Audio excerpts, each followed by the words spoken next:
Vous allez être une célébrité. Vous allez aller sur le net. Ah, voilà. Vous allez avoir des millions de followers. viewers. Bah, c'est très bien.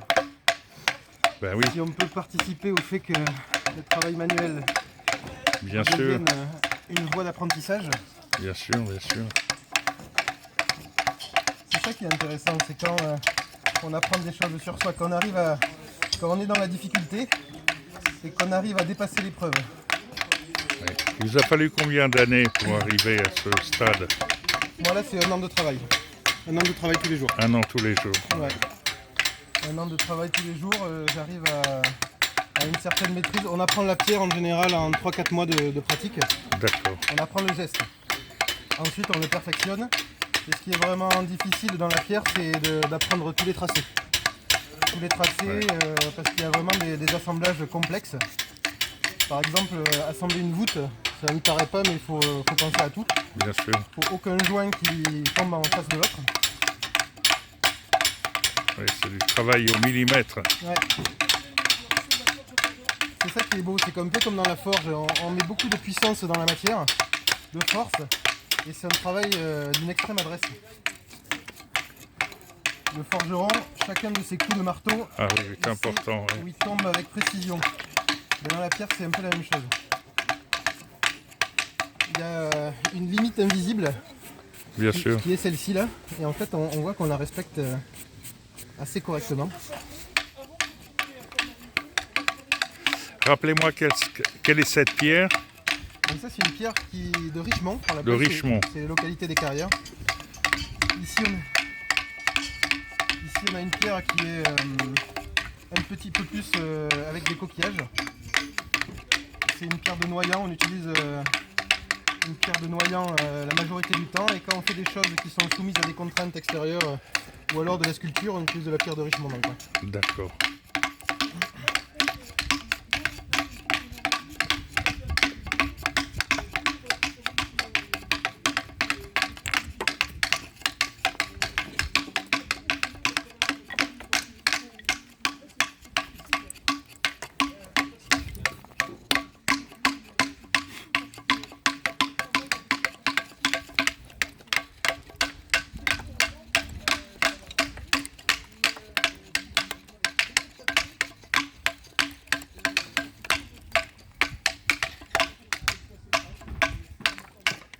Je l'ai mis dans l'œil.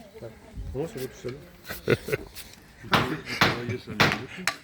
Oui, oui, en fait, là c'est juste qu'on est face à face un peu pour la démonstration, mais en réalité, les éclaves vont dans l'autre sens. Donc ça fonctionne bien. Je vais reprendre le taillant.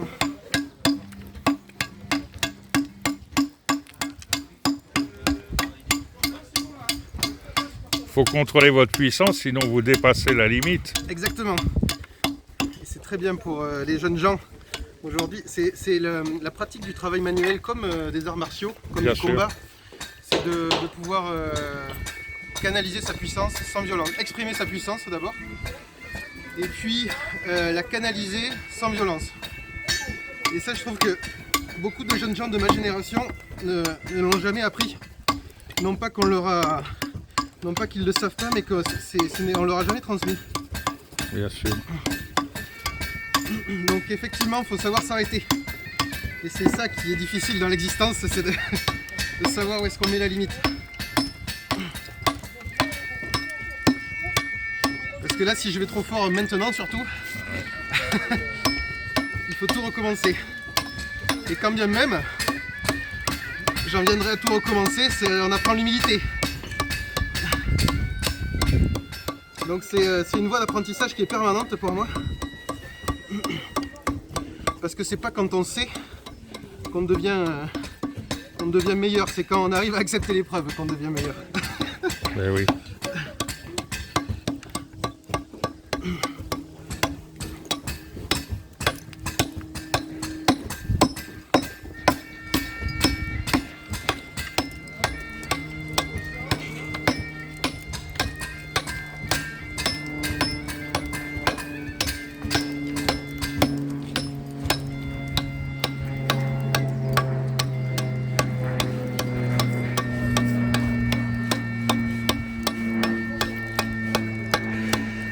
Cette pierre est plus dure que le marbre ou pas? Non, Plus tendre, on est dans une pierre semi-tendre. semi-tendre. On est sur, on est plus dur que la pierre tendre et moins dur que le marbre.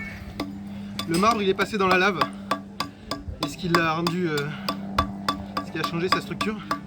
Ça, c'est une pierre encore sédimentaire qui est née de l'accumulation des sédiments au fond de la mer, qui a été comprimée par la pression et qui nous est revenue par la tectonique des plaques. Donc elle a fait un grand voyage avant d'arriver sur cet établi. Bah oui. C'est aussi ça qu'il faut, c'est la chose sur laquelle il faut réfléchir quand on la travaille. Parce qu'on trouve des coquillages, une pierre plus tendre comme celle-ci. Elle est remplie de coquillages. Et donc des fois on trouve des fossiles millénaires.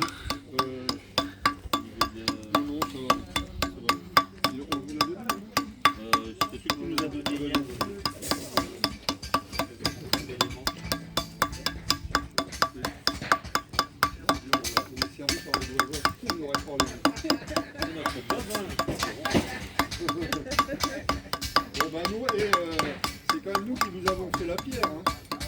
Fifi, on se fait une petite chanson? Ouais.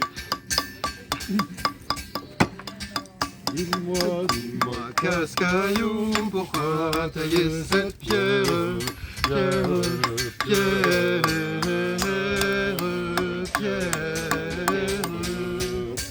Pour imiter mon maître, cette pierre je vais tailler. Pour imiter mon maître, cette pierre je vais tailler. Dis-moi, casse-caillou, pourquoi tailler cette pierre? Pierre, pierre, pierre. Pour imiter ma main au taillant, cette pierre je vais tailler. Pour imiter ma main au taillant, cette pierre je vais tailler. Dis-moi, casse-caillou, pourquoi tailler cette pierre? Pierre, pierre, pierre. Pour innover dans l'art de bâtir, cette pierre je vais tailler. Pour innover dans l'art de bâtir, cette pierre je vais tailler. Pas très juste. Dis-moi, casse-caillou, pourquoi tailler cette pierre? Pierre, pierre, pierre. Pour construire ma cathédrale, cette pierre je vais tailler. Pour construire ma cathédrale, cette pierre je vais tailler. Là, tu peux aller un peu plus en le faisant glisser parce que. Ouais, un petit peu long. Même tu vois comme on est là.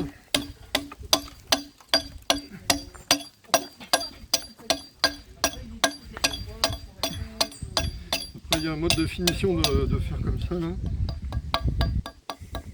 En piquant, mais là. En même temps, celui-là, ils viennent de le réaffûter, là. Là, pour le. C'est une pointe. Ouais. Du coup, celui-là, il faut qu'il.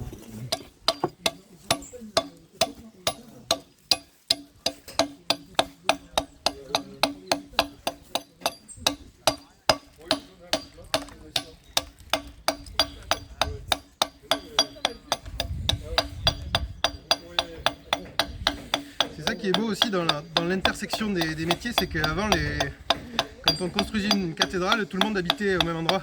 Oui, Donc les gens arrivaient à se parler et à réfléchir aux problèmes techniques ensemble. bien sûr. Aujourd'hui, c'est plus difficile parce qu'ils ne sont pas confrontés aux problèmes au même moment. Et là, on a aussi l'interdépendance entre le forgeron qui nous fabrique les outils. C'est pour ça qu'Héphaïstos c'est un forgeron, c'est parce que c'est le premier des métiers. Il faut quand même arriver à pouvoir fabriquer des outils.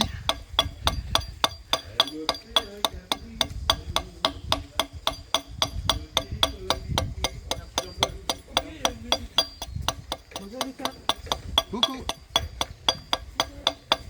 C'est toi qui nous fais une petite présentation? Ouais. Ok. J'ai presque terminé. C'est dimanche, je ne devais pas travailler aujourd'hui. Bon, bonjour C'est pas messieurs, du dames. travail. C'est vrai, là c'est du loisir. C'est ça qui est.